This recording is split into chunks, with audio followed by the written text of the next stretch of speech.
Hey Pam, Nice how are to you? see you. I'm good. Good, How are thanks. you? Doing great. Good. Yeah, thanks for having me over. Oh, my pleasure. My pleasure. It's nice to see you.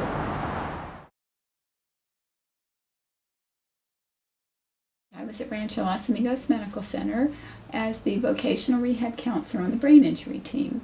So that's where the passion first got started, helping people with brain injuries go back to work. And when was that actually?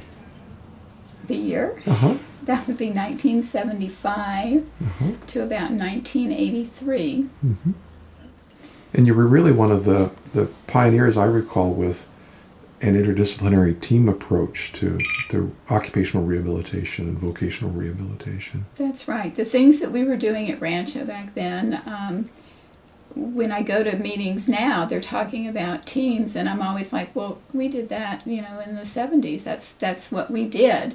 And they're talking about working together, and the whole approach of vocational assessment yielding jobs. And it's like there's nothing new. This all existed 35 years ago. Mm-hmm.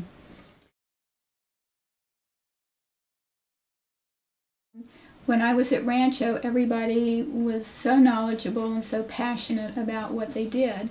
And unfortunately, that's carried over here. The last licensed therapist I hired was 17 years ago. So we have a team that's very experienced and loves what they do and has pursued excellence in their field.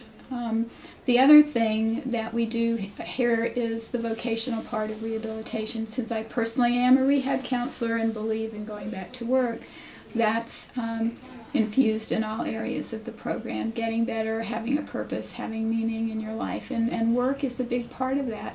Or school or volunteering. Some of our folks didn't work before, and that's not their goal.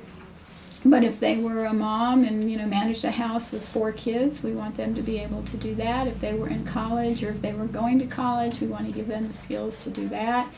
And if they were retired and want to get back on that boat, we take them fishing and make sure that they can still get on the boat safely. Or I can't tell you how many adapted fishing poles our occupational therapist has either purchased or been able to modify herself so that people can enjoy their avocational interests also. Pam, there's been a real debate in the professional community about how long rehabilitation takes. And one of the arguments that I've made is that we really have to make a great distinction between brain injury rehabilitation and the other kinds of, for instance, musculoskeletal rehabilitation. That brain injury rehabilitation requires much more time and much more patience. Would you speak to that a little bit? Oh, well, you're so right about that. A brain injury affects every part of your relationship with the world. It's not like a broken leg where you just can't walk. I mean, a brain injury affects your thinking and your putting information together. Lots of times your physical functioning.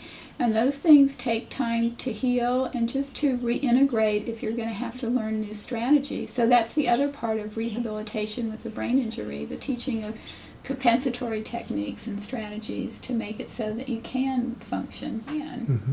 And the field of rehab is always changing. I mean, now with technology, there's a whole new level of independence we can get folks to using the technology of today. But it doesn't happen in 14 days or 30 days or 60 days. It's just a long process. Mm-hmm.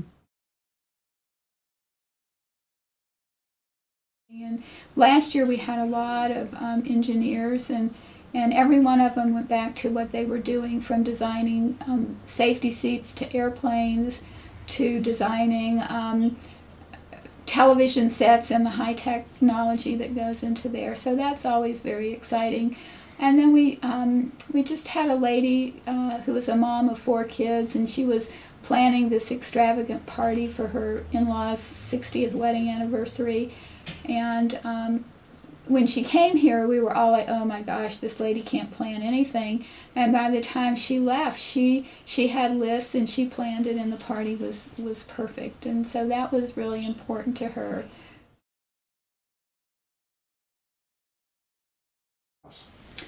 Well, the house is a 4,500 square foot house on an acre of land in the city of Orange.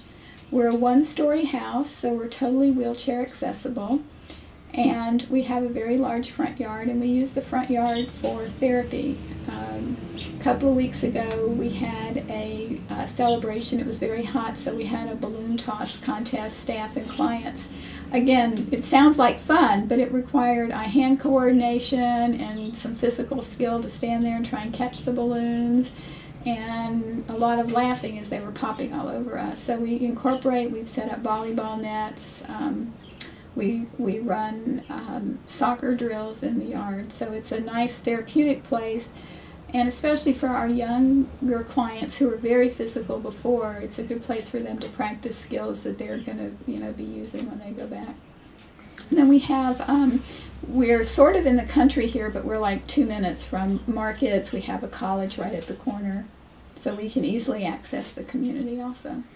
And so you help clients get integrated back into the community? Yes, we do a lot of training to reintegrate in the community, whether it's bus training or going to school or marketing. We spend a lot of time in the markets where we're organizing. We go to malls. We practice stairs at the college. They have lots of stairs at a college, and so the clients can learn their skills there. Mm-hmm. And we like the house because that's where they're going to be living. They're going to have when they go home, there's a normal kitchen, there are normal bathrooms, and so they'd be learning skills that would easily translate into their own environment.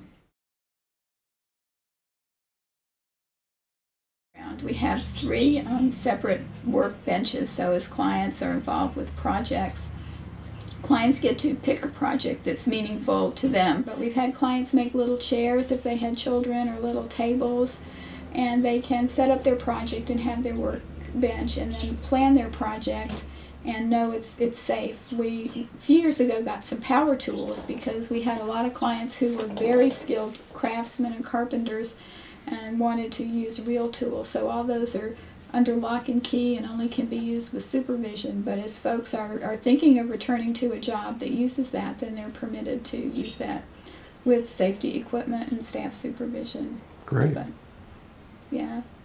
There's a nice variety of projects going on out there.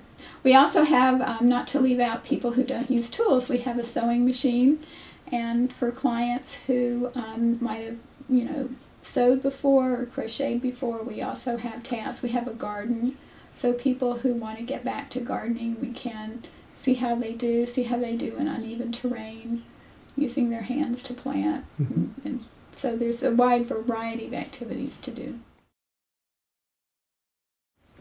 Being a Southern California native myself, I appreciate the fact that you're out here in the foothills of Orange. It's just a gorgeous setting.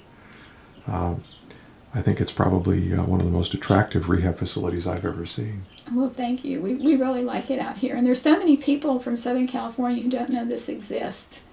They haven't been to the eastern end of Orange County. And when I give directions, sometimes people can't place it. So I'm like, well, do you know where Disneyland is? Just keep driving another 20 minutes and that's where we are. So that kind of pinpoints it for them.